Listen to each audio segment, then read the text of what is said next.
నా ఆవేదనని వ్యక్తం చేస్తాను. చెప్పండి సార్. ఒకటి, ఏ టెంపుల్ అయినా సరే, ఏదైనా సరే, ఎందుకంటే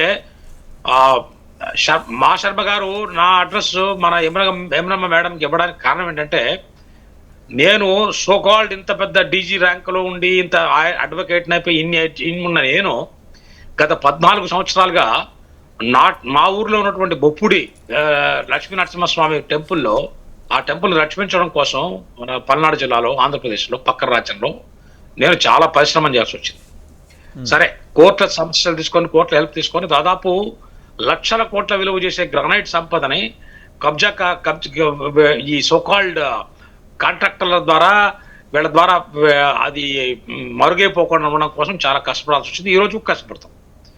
కానీ ఇప్పుడు ఉన్నటువంటి ఈ దీనానాథ్ టెంపుల్ చూశారు మీరు, నేను చదివిన తర్వాత నాకు అనిపిస్తున్న విషయం ఏంటంటే, నా ఆవేదన ఏంటంటే, ఇది కేవలం ఒక చిన్న సమస్య కాదండి, ఇది చాలా మౌలికమైన సమస్య.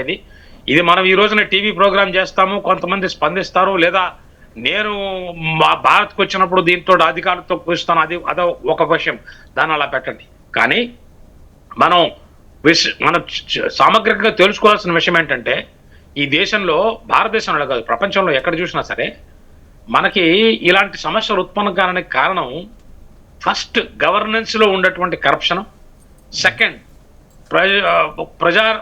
ప్రజాప్రతినిధుల యొక్క ఒక రకమైనటువంటి నిర్లిప్తత, 3 ఎవరైతే బాధితులు ఉన్నారో వాళ్ళలో ఐకమత్యం లేకపోవడం, 4 ప్రభుత్వ అధికారులు, ప్రభుత్వ యంత్రాంగం మధ్య జవాబుదారీ లేకపోవడం, అన్నిటికంటే ముఖ్యంగా డిలేటరీ జ్యుడిషియల్ ప్రాసెస్. ఇప్పుడు ఒక పిటిషన్ కనుక హైకోర్టులో వేస్తే ఇది ఎప్పుడు వస్తుందో తెలియదు, ఒకవేళ వచ్చినా కూడా దాని మీద ఎఫెక్ట్ ఉంటుందో తెలియదు. ఆరోది, ఇలాంటి పేదవాళ్ళు నివసించే ప్రాంతంలో ఉండే ప్రభుత్వ భూములు కానీ, లేదా దేవ భూములు కానీ, దేవదత్త భూములు కానీ రక్షించడం కోసం మంచి అడ్వకేట్స్ మనం పెట్టుకోవాలంటే అది భరించే శక్తి మన అక్కడ ఉండే విక్టిమ్స్కి లేదు. అండ్ 7వ ఫ్యాక్టర్ ఏంటంటే నేను చెప్పేది, మన ఒక దేవాలయం సమస్యలో ఉన్నప్పుడు మరొక దేవాలయం వాళ్ళు వచ్చి దాన్ని ఆదుకోవాలని కనీసం కాకులకి, కుక్కలకి ఉన్నటువంటి ఆ సంబంధమైనటువంటి ఇది కూడా మన లేకపోవడం అనేది కూడా చాలా శోచనీయమైన సమస్య. 8వ సమస్య, మన మఠాలు ఉన్నాయి మనకి చాలా. మీకు ఒక చిన్న విషయం చెప్పాలి. పుష్పగిరి మఠం అని ఒక మఠం ఉంది. ఆ మఠం కింద 25 ఎకరాల ల్యాండ్ని శ్రీకృష్ణదేవరాయల టైంలో వాళ్ళు ఇచ్చారు మనకి నర్సరావుపేట ఈ ఏరియాలో. అది చాలా అన్యాక్రాంతం అయితే దాని మీద కొంతమంది, నేను కూడా కొంచెం కంట్రిబ్యూట్ చేశాను.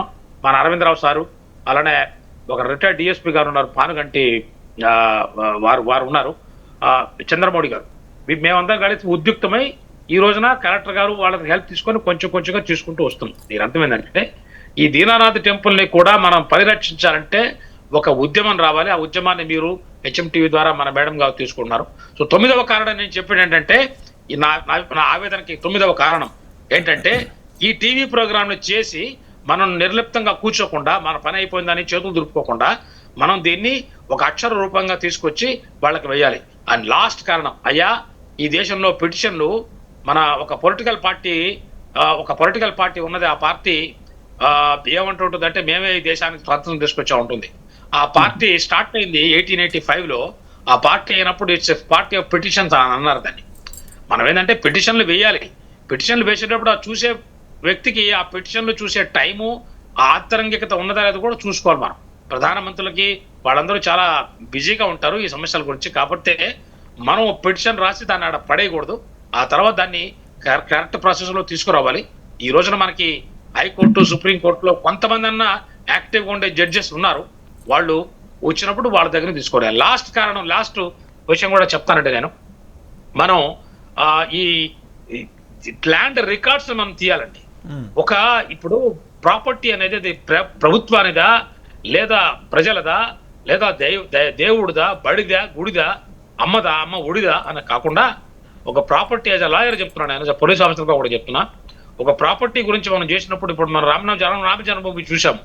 ఆ కేసును దాదాపు ఎన్ని వందల సంవత్సరాలు దాని గురించి చేశాము మనం చూస్తున్నాం. కానీ అల్టిమేట్గా సత్యమేవ జయతే, మన రాజ్యాంగంలో కూడా సత్యమేవ జయతే.